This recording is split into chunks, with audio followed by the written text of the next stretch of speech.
What's up guys, if you want to see more content from me and exclusive content, head on over to my Patreon, link in the description, patreon.com/TopsonWrestling. I'm going to be doing exclusive content, giveaways, you'll find TNA videos, reaction videos, gaming videos of the TNA game, and other wrestling content there, so check it out. If you are to support it, it would really help me out during this time, so it would be really appreciated. Check it out, let's get into the video. What's going on guys, it's Tom or Topson Wrestling here, and today we're going to be doing another TNA pay-per-view review, and that pay-per-view today that we are reviewing is Bound for Glory 2011, the show that famously featured Hulk Hogan vs Sting in Hogan's first pay-per-view singles match in TNA, and his only singles match in TNA, pretty much, yeah. We'll get to Hogan vs Sting when we get there, but for now, subscribe with notifications on to never miss a video, because according to my analytics, the large majority of you guys watching these videos aren't actually subscribed, so just be sure to sub with notifications on to never miss a video. It would mean the world, and there'll be more TNA content for you to watch. But let's get right into it. Bound for Glory is taking place from Philadelphia, Pennsylvania, to an attendance of 3,500. Control of TNA is on the line when Hulk Hogan meets Sting one-on-one, where we start off with the X Division title as the Wizard of Odd, Brian Kendrick, challenges the champion Austin Aries, who the crowd are firmly on the side of. Like, Austin Aries is so over and the crowd are completely on his side. Brian Kendrick, I'm not sure how to describe his gimmick. He's wearing oversized jeans or pants or like trousers, I don't really know how to describe them, and he's just strange pretty much. That's why he's called the Wizard of Oz, or Odd. Did I just say Oz? I meant Odd. This match was really exciting, really good stuff here from both men who are both great wrestlers, especially Aries was brilliant during this time in TNA. Brian Kendrick hits sliced bread off the top rope onto Aries, but Aries gets his foot on the rope for a crazy near fall. He then goes for it on the apron, but Aries reverses it, gets him in the ring and hits a brain buster to pin him for the 3 and retain the X Division title. This was a very exciting match. I'm going to give it 4 stars. Coming up next, we have Jerry Lynn versus Rob Van Dam, two former ECW legends having a Full Metal Mayhem match in Philadelphia, aka the home of ECW. RVD is a former World Heavyweight Champion in TNA, having won it the year prior, and Jerry Lynn was a big part of TNA during the Asylum years and the early years of Impact, winning the X Division title multiple times and the tag titles multiple times. There was a really awkward botch at the start of this match where Jerry Lynn tried to cross-body RVD over the top rope, but RVD didn't get that and just kind of ended up falling forward onto Lynn when the crossbody hit. But both men make good use of the weapons with some pretty cool and inventive spots. The crowd chant EC Dub after a Rolling Thunder into Jerry Lynn, who was under a ladder. Like, okay, calm down, it wasn't that hardcore. Lynn hits a sunset flip onto a ladder where RVD took barely any of the ladder, which once again got an EC Dub chant. But then RVD hits a crazy coast to coast using a chair while Lynn is laid on the corner underneath a ladder, which is a spot that actually does warrant an ECW chant, but doesn't get one. But RVD pins him off with this for the win, and I'm going to give this match 3.75 stars. Pretty exciting stuff from both men, and some really cool hardcore spots. Next up is a triple threat match between Samoa Joe, Matt Morgan, and Crimson, who has a great theme song by the way, and he is undefeated going into this match. He kind of looks like a mix between Matt Morgan, Tomko, and Mr. Anderson. But in this match, Matt Morgan and Crimson are double teaming Samoa Joe, and it's a good mix of them just beating the crap out of each other with a mix of high flying moves, which is really cool to watch because they're all very big guys, so it's very impressive. But I love a good match where they just beat the crap out of each other. This was definitely one of them.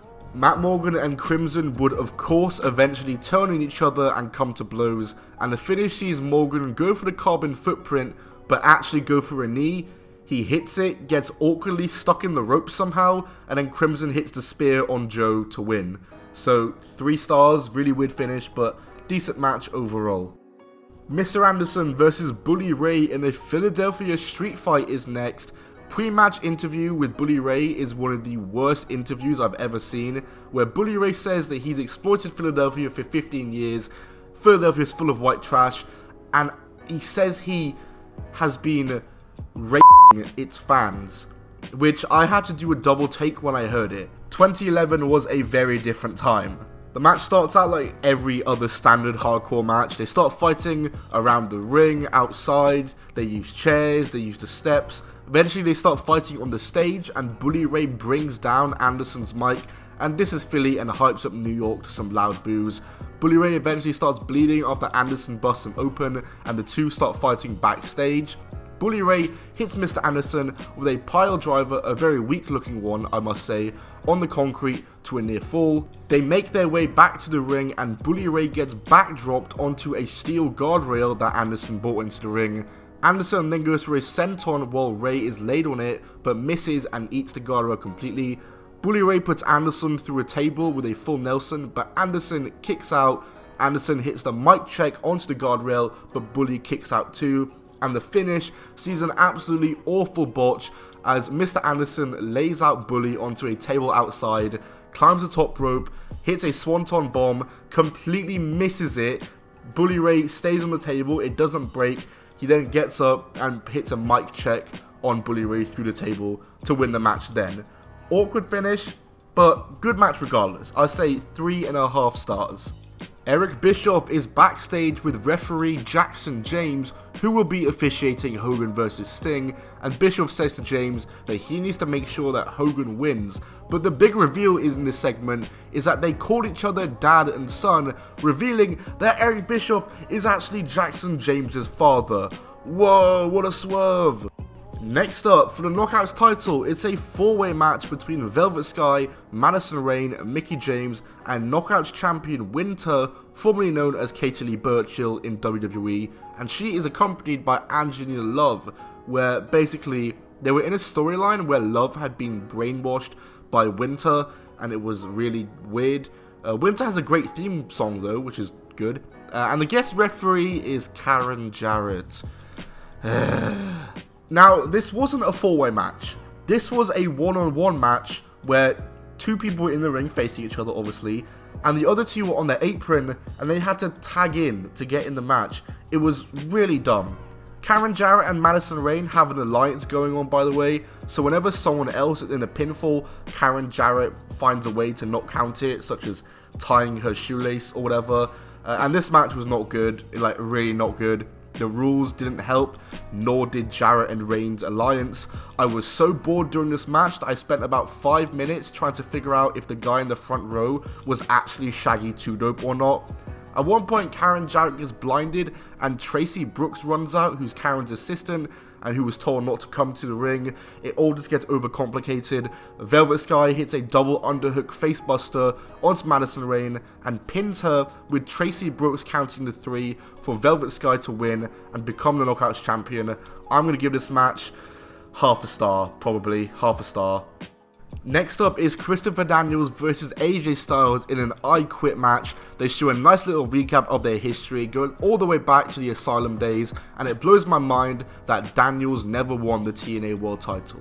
And I was so excited for this match, but I gotta say, this was such a disappointing match. Like, my god, was it disappointing. It was just super slow, which goes completely against Styles and Daniels' match style. Especially at the start, it was really slow. They'd lock in any normal submission, and the ref would get up to them with a microphone and ask them if they were quitting, and they'd scream into the mic, "No, I'll never quit." And it was so overdramatic. Like, we know you're not going to quit from a Boston Crab. Like, come on.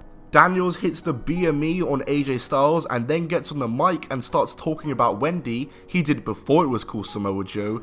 AJ made a comeback, got a screwdriver out and was going to use it, but Daniels got on the mic and quit before anything could happen, giving AJ Styles the win. There were no big spots, no amazing weapon spots, and the entire match took place inside the ring. I'm feeling 1 star for this one. I mean, after the match, Daniels attacked Styles and hit his finisher on the stage, and he said, "He never beat me." He did beat you, which to me, that made me want to put the grade down, but I'll keep it at 1 star, okay?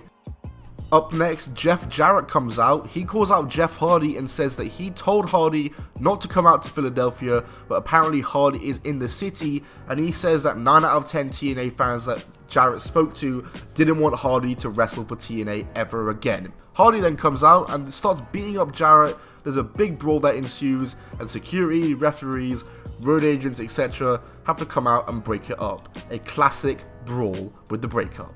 And next up is the match we've all been waiting for, as it's Hulk Hogan versus Sting in a match for control of the company.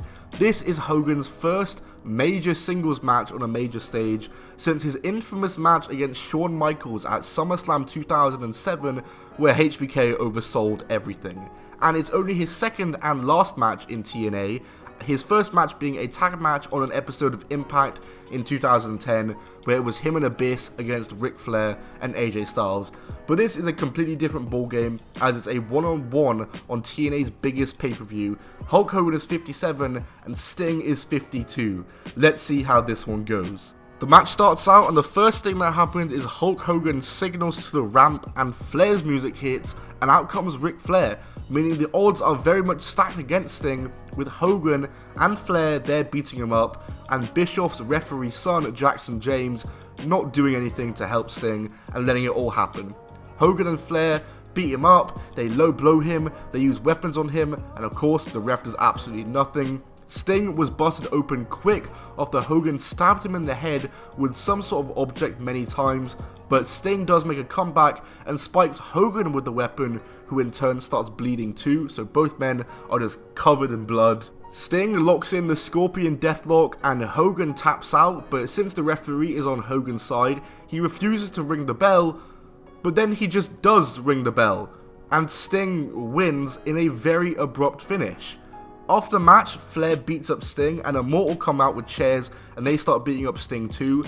Eric Bischoff is about to hit Sting, but Jackson James, his son, takes it off him, and so Eric Bischoff gets the chair and hits Jackson with it. He hit his own son, damn it! Sting looks at Hulk Hogan for help, and Hulk starts amping up, rips off the shirt, and the crowd are going crazy. Hogan and Sting beat up Immortal, clear the ring, and beat up Eric Bischoff, and it was an awesome segment. But the match itself wasn't too great, and I'm going to give the match 2.25 stars. It ended way too early and abruptly, and it just wasn't dramatic enough. Like, this is a match for control of the company with a legend making his in-ring return. Like, it wasn't dramatic enough, but I thought the segment after the match was awesome, and realistically, that segment probably should have been in the match. And finally, it's the main event as Bobby Roode challenges Kurt Angle for the TNA World Championship.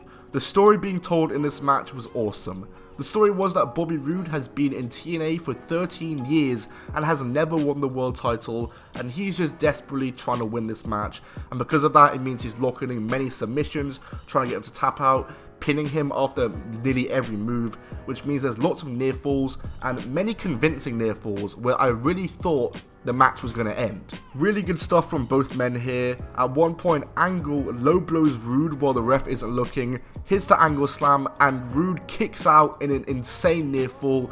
Roode then reverses an Angle slam and looks to hit the Fisherman suplex, but Angle reverses that and hits the Angle slam.